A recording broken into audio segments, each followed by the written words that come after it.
मैं Hemant Prajapati advance classes के YouTube channel पर आपका स्वागत करता हूं। तो दोस्तों, हम बात कर रहे थे यहां पर कोशिका के बारे में। आज बात करेंगे इसी टॉपिक में, आगे चलकर जानेंगे सेल के बारे में कुछ प्रमुख खास बातों को। सबसे पहले हमको जानना जरूरी था कोशिका के अंदर की कोशिका सबसे बड़ी किस जीव में पाई जाती है। तो मैं आपको बता चुका था कि पृथ्वी पर यदि कोशिकाओं के बारे में बात किया, सबसे बड़ी कोशिका होती है ऑस्ट्रिच एग की। आज हम बात करेंगे यहाँ पर टाइप्स ऑफ सेल के बारे में, कोशिकाओं के प्रकार के बारे में। तो सबसे पहले बात करते हैं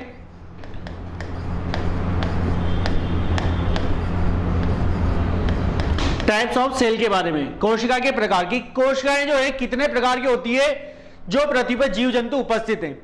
तो अगर बात की जाए तो कोशिकाओं के टाइप्स के बारे में, तो यहां पर कोशिका जो है कुल 2 टाइप की होती है। फर्स्ट टाइप के बारे में बात की जाए तो फर्स्ट टाइप की जितनी भी कोशिकाएं होती है इन्हें कहा जाता है प्रोकैरियोटिक कोशिका। तो फर्स्ट टाइप हो गया आप लोगों के पास प्रोकैरियोटिक कोशिका।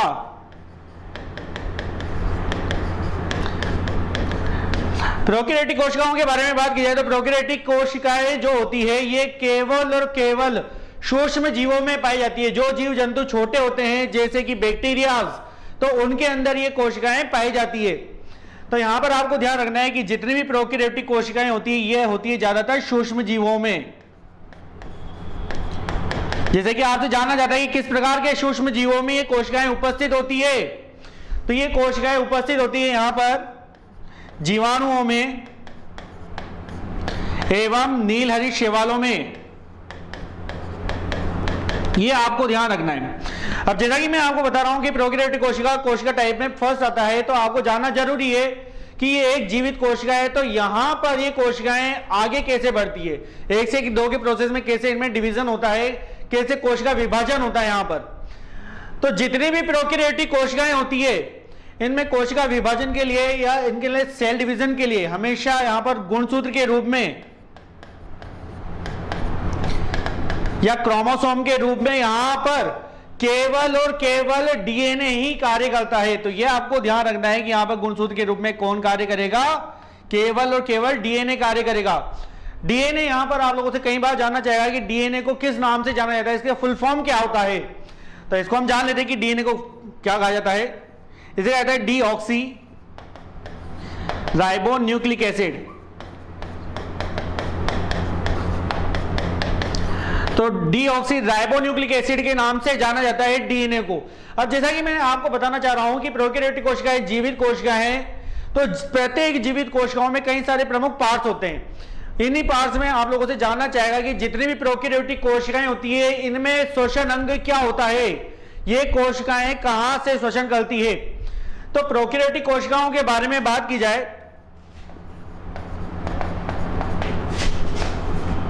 तो इन कोशिकाओं में श्वसन अंग के रूप में केवल और केवल प्लाज्मा ही कार्य करता है। यह आपको ध्यान रखना है।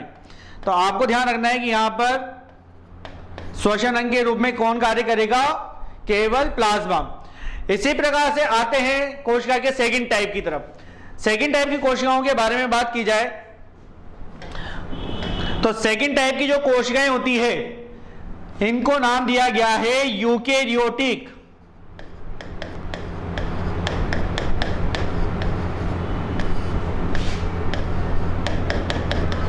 यूकेरियोटिक कोशिका के नाम से इनको जाना जाता है।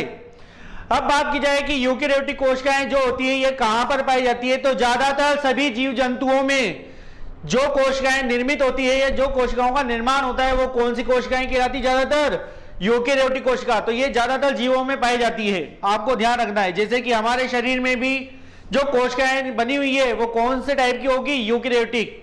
जितने भी जीव जंतु हैं जो बड़े आकार के हैं उन सभी में यूकेरियोटिक टाइप की कोशिकाएं पाई जाती है। तो आपको ध्यान रखना है कि ज्यादातर ये जो है सभी जीव जंतुओं में पाई जाती है।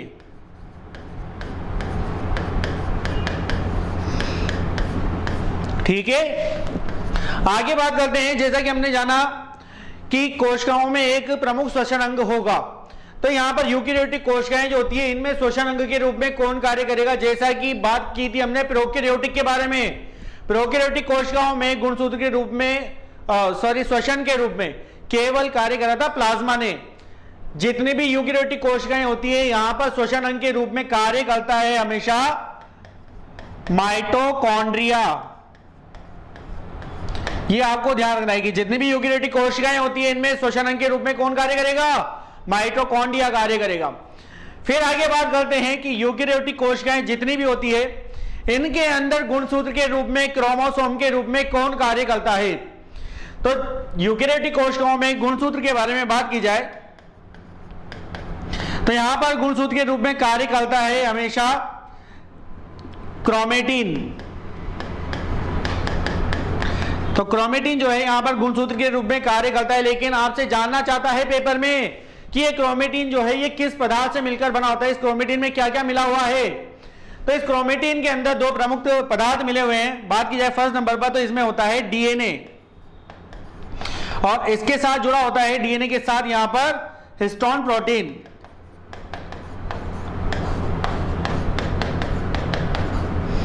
तो डीएनए प्लस हिस्टोन प्रोटीन मिलकर किसका निर्माण कर देते हैं? ये बना देते हैं क्रोमेटिन्स। और ये क्रोमेटिन जो होता है यही क्या कहलाता है? यूकेरियोटिक कोशिकाओं में क्रोमोसोम के रूप में कार्य करता है, और इन क्रोमेटिन से ही हमारे जो गुणसूत्र निर्मित होते हैं वो यहां से ही बनते हैं। जैसा कि आप सब जानते होंगे कि सभी मनुष्य जो हैं उनके केंद्र में गुणसूत्रों की संख्या हमेशा कैसी होती है? समान बनी रहती है। जैसे कि बात की जाए कि एक मनुष्य में कितने क्रोमोसोम होते हैं तो आप सब जानते हैं कि अगर पेयर में बात की जाए तो लगभग 23 जोड़ी, और यदि बात की जाए कि कितने होते हैं तो आप कह सकते हो 46 गुणसूत्र होते हैं। तो उनका निर्धारण हम इन्हीं से ही करते हैं, इन क्रोमेटिन से ही होता है। वो आगे हम समझेंगे, जानते हैं। इसके बाद आगे कोशिकाओं की दो टाइप काफी इंपॉर्टेंट है, आपको ध्यान रखना है। अब यहां से जानते हैं हम कोशिका के बारे में कि कोशिका के अंदर कौन कौन से प्रमुख अंग होते हैं जो हमारी कोशिकाओं को सुरक्षित बनाए रखते हैं। तो हम यहां पर जानते हैं सबसे पहले कोशिकाओं में, यहां पर आप लोगों को एक कोशिका का इमेज बताया गया है। जैसा कि आपको यहां पर दिख रहा है लाइसोसोम, कोशिका द्रव्य, तारक केंद्रक, राइबोसोम, माइटोकॉन्ड्रिया। फिर आपको यहां पर दिख रहा है केंद्रक, अंतःप्रद्रव्य जालक, कोशिका झिल्ली एवं गोल्जी बॉडी। तो इन सभी को हम जानेंगे, लेकिन उससे पूर्व हम इस कोशिका के अंदर जानेंगे कि जैसा कि आप सब जानते हैं कि एक मानव शरीर अगर किसी भी प्रकार की चोट लगती है मानव शरीर पर तो सबसे पहले उसका आघात कहां पर होता है? उसका आघात हमारी स्किन पर होता है। मतलब हमारी स्किन जो होती है हमारे शरीर के पास की क्या करती है? सुरक्षा करती है। इसी प्रकार से ये जो कोशिका आपको दिख रही है, इस कोशिका का जो बाहरी आवरण होता है, ये बाहरी आवरण, इस आवरण के बारे में भी हम बात करेंगे कि ये बाहरी आवरण क्या होता है और ये किससे निर्मित होता है। तो इस बाहरी आवरण के बारे में बात की जाए, सबसे पहले हम बात करते हैं इस बाहरी आवरण में जंतु कोशिका के बारे में।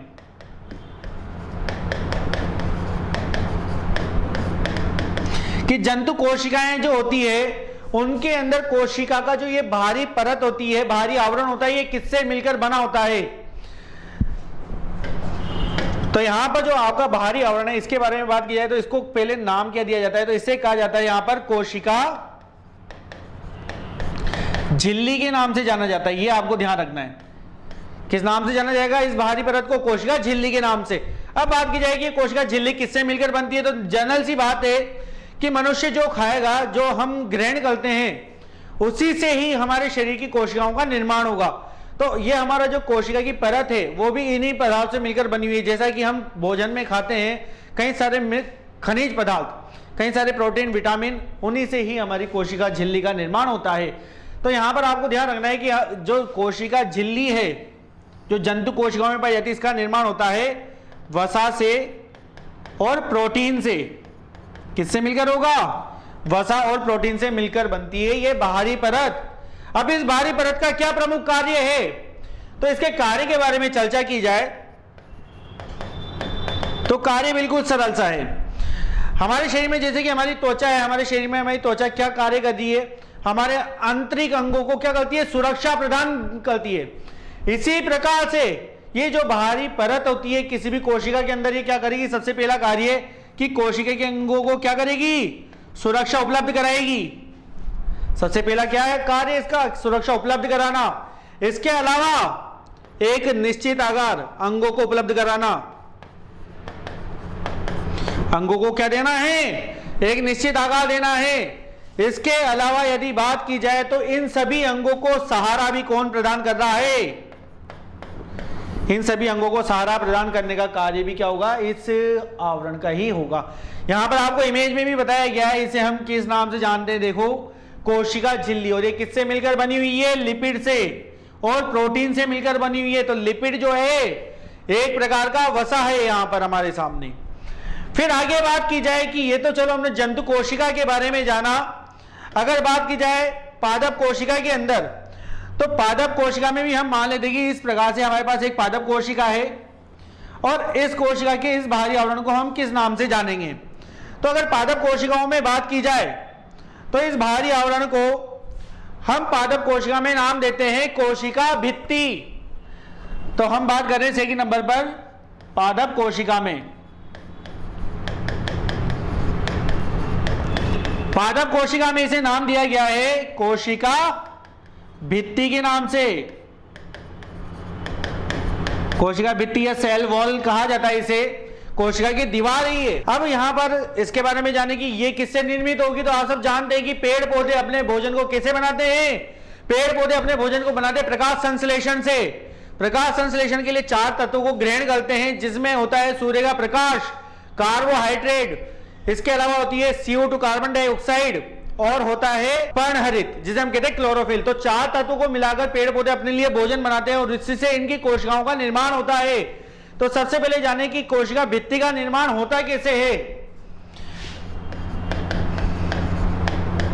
कोशिका भित्ति के निर्माण के बारे में बात की जाए तो इसका निर्माण जो पेड़ पौधे ग्रहण करते हैं उसी से इसका निर्माण होगा। तो कोशिका भित्ति का निर्माण होता है सेल्यूलोज से, ये आपको ध्यान रखना है। अगर आ जाए कोशिका झिल्ली तो आप समझ जाओ कि जंतु कोशिका के बारे में बात कर रहा है, जो कि बनी होती है वसा से और प्रोटीन से, जबकि कोशिका भित्ति सेल वॉल सेल्यूलोज से बनती है, क्योंकि पेड़ पौधे क्या बनाते हैं अपने लिए, प्रकाश संश्लेषण से कार्बोहाइड्रेट का निर्माण करते हैं और सेल्यूलोज से इनकी कोशिका भित्ति बनती है, बाहरी आवरण बनता है। अब बात की जाए कि इस आवरण का क्या प्रमुख कार्य है, तो यहां पर जो कोशिका भित्ति है इस आवरण का भी प्रमुख कार्य यही है कि यदि इसके अंदर कुछ कोशिका के पार्ट्स होंगे, इसके अंदर यदि कुछ कोशिका के पार्ट्स होंगे, कोशिका के अंग होंगे, तो उन सभी अंगों को सुरक्षा देने का कार्य किसका होगा हमारे पास, इस कोशिका भित्ति का होगा। तो यहां पर सबसे पहला कार्य भी आप लोग ध्यान रखो कि इसका क्या कार्य होगा, कोशिका के अंगों को सुरक्षा देगा। इसके अलावा क्या करेगा, अंगों को निश्चित आकार प्रदान करने का कार्य भी इन्हीं का हुआ कि प्रत्येक अंग एक निश्चित आकार में रहेंगे, उससे ज्यादा नहीं बढ़ पाएंगे। इसके अलावा इन सभी अंगों को सहारा प्रदान करना वो भी किसका कार्य होगा, वो भी हमारी इस कोशिका भित्ति का ही कार्य होगा। तो यहां से अब हम बात करते हैं, ये हमने कोशिका के बाहरी आवरण के बारे में चर्चा की। अब चलते कोशिका के अंदर और जानते हैं कि कोशिका के अंदर क्या प्रमुख पार्ट्स है हमारे पास। सबसे पहले जानते हैं यहां पर कोशिका के अंदर के पार्ट्स में, तो जैसा कि आपको यहां पर इमेज के माध्यम में बताया गया था कि हमारे पास एक कोशिका इस प्रकार से आपको कोशिका दिखाई जा रही है। इस कोशिका में बात की जाए तो एक जंतु कोशिका का इमेज है यहां पर हमारे सामने, और इस जंतु कोशिकाओं में यहां पर आपको दिख रहा होगा माइटोकॉन्ड्रिया। माइटोकॉन्ड्रिया काफी इंपॉर्टेंट पार्ट है किसी भी कोशिका में, जैसा कि मैंने आपको बताया कि यूकेरियोटिक कोशिकाओं में श्वसन अंग के रूप में कौन कार्य करेगा, हमेशा माइटोकॉन्ड्रिया करेगा। तो दोस्तों मिलते हैं इसके आगे। अब हम यहां से समझेंगे कोशिका के प्रमुख अंगों को, जो आंतरिक अंग हैं उनके बारे में चर्चा करेंगे। मिलते हैं नेक्स्ट क्लास में।